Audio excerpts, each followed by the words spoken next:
just life and some stuff I just didn't understand. I didn't understand my own mind. I didn't understand what I was doing.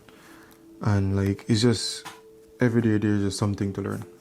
There's just something to learn every day differently. So I have learned something, especially from reading the book Can't Hurt Me by David Goggins. That book opened up my mind to a whole different level. And I am grateful that I have read that book. And I'm going to share some of the stuff that I've learned from that book, You Can't Hurt Me. But before that, I'm going to share my journal. So today is June 11, 2026. And the topic of my journal is, what's the next move? So start by saying, I've been putting everything off. That momentum I had, or that momentum I was on, is now broken. Well, not anymore, but for a way longer period than it was supposed to. But I made a mistake there. Like, a way longer period than it's supposed to. My momentum should have never broken in the first place. I gave up mentally and physically, got so comfortable, but gave it a better name so that I can feel much better within.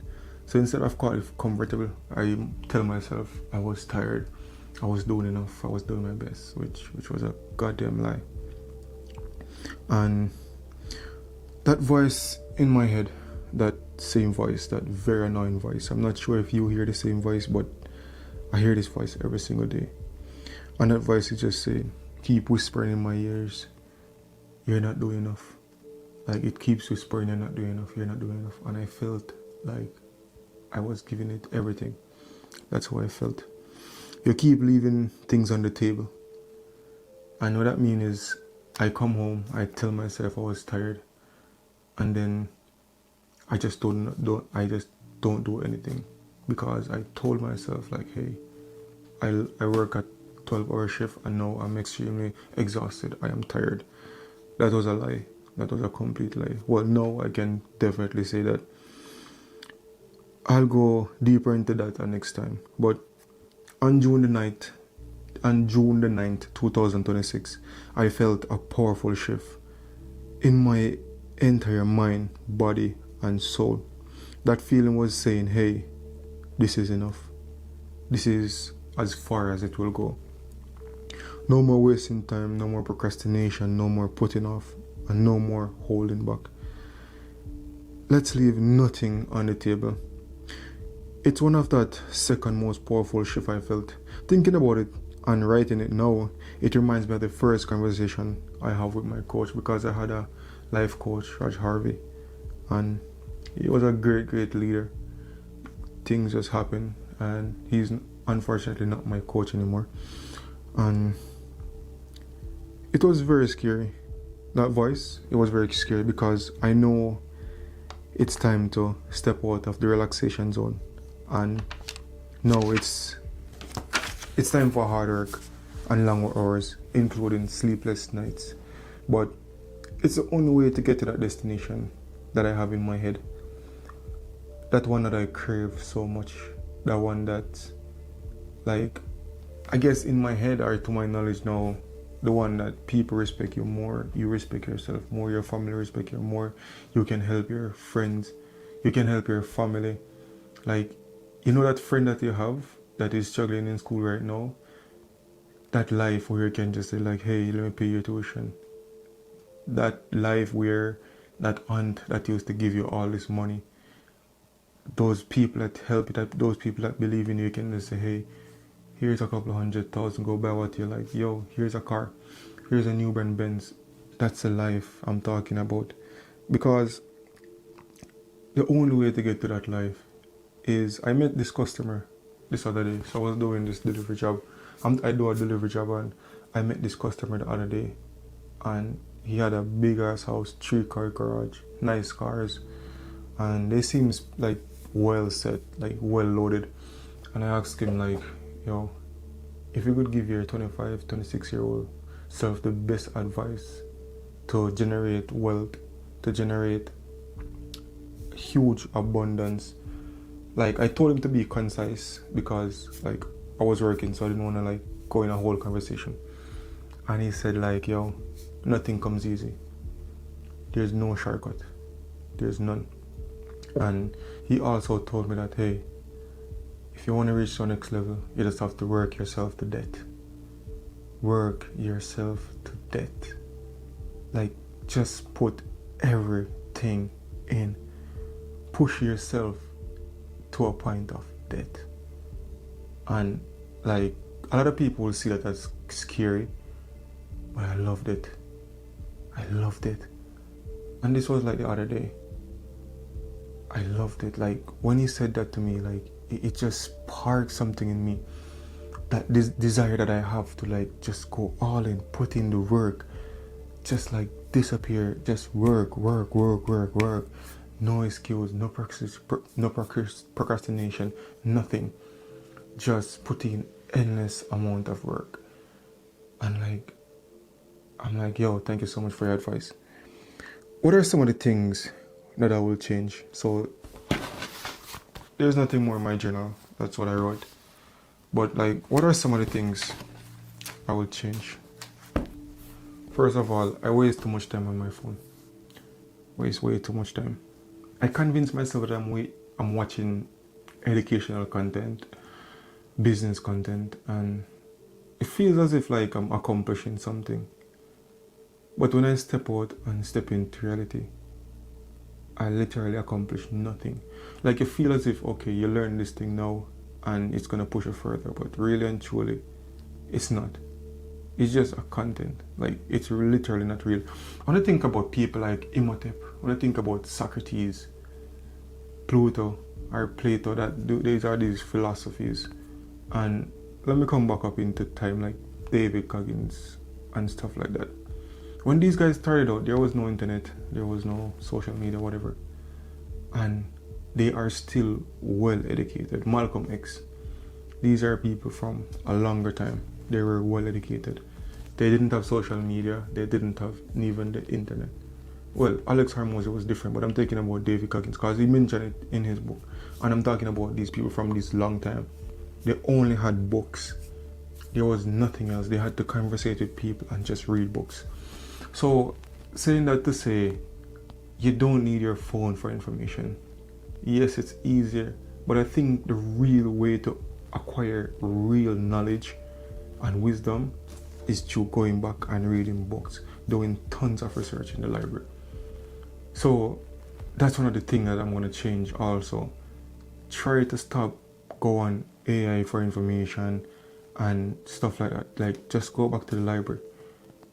Go even within, because sometimes there are answers within you that you didn't put there, because your subconscious mind just grasp information, or just whatever information you get is like, it just process it and just put a whole different outcome. That's how powerful your mind is. And I didn't even learn it from a book or anything. It's just me tapping into my higher self, which is somewhere I need to be more often. A second thing is, I waste too much time socializing or having irrelevant conversations. That's just something that took up a lot of my time. Because remember, hey, I do delivery jobs and I work like 12 hours a day. That leaves me with 12 hours to do everything. And then commute is gonna take like I would say an hour. That leaves me to 11.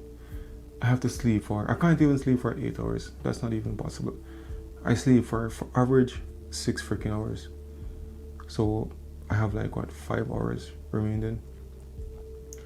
And I have to eat and stuff like that. That's the next hour. And sometimes like I come from work, I just unwind a bit. I also have the gym. I try to make the gym max hour and a half. So when you take away that from 6 hours, that's remaining like 4. You get what I'm saying? Like, just a half an hour just to rest. 4 freaking hours. And I work from Tuesdays to Saturdays. So I only have 2 days. And one of the days I go to church and I have to go grocery shopping and like prepare for meal so I can do a meal prep. Then I have Mondays off. Mondays I usually have to go to the truck yard, go to the scrap yard and just do some stuff. So like, I literally have no time left. Will I change my job? Yes, I want to change it, but It's just what I have to do for now. You get what I'm saying? So I have to make use of that 4 hours. And 4 hours is not a lot. 4 hours is not a lot. And because my mind understands like the amount of work it has to get done in 4 hours, it just basically shut down in a sense. And it just resolve back to just go and scroll, go and sleep, go and talk to your friends. Don't put any work in. And I buy that excuse for a couple months, which I regret. I really regret it. And I'm just happy that I catch up on it now, so I don't have to regret it going forward. And the next thing that I'm going to change is I need to step more into the vague, step more into the unknown. Our mind, which is the part of our brain, I don't remember what it's called, but it's a part of our brain that it doesn't love uncertainty. It loves to know exactly what we're doing, what we're going to achieve, where we're going. But if I want to really achieve real wealth and success, that cannot be a part of it. You have to step into the unknown, because only people that are going to live an average lifestyle, that's, in my opinion, knows exactly how the end will become. Like, for example, you get a job, you know that, okay, this year you're going to work that much, you're going to work this a year, you're going to save that for the next 10 years, you're going to save that for the next 20 years, you're going to be that for a pension, whatever. If you're going to go into business, like, there's no certainty. You just have to do a disproportionate amount of work for a disproportionate amount of time with a disproportionate amount of punishment, because there's no guarantee of nothing. You just have to have a relentless amount of obsession. Like, you have to be obsessed with what you're doing. Even if you don't even like it, you have to be find a way to be obsessed over it, because that's what gonna propel you to a next level. So those are just some of the things I have to change. Because think about it. If you want to make 500,000 a year, or let me just say 10k a month. If you check like the average person who make 10k a month, that's like 10%.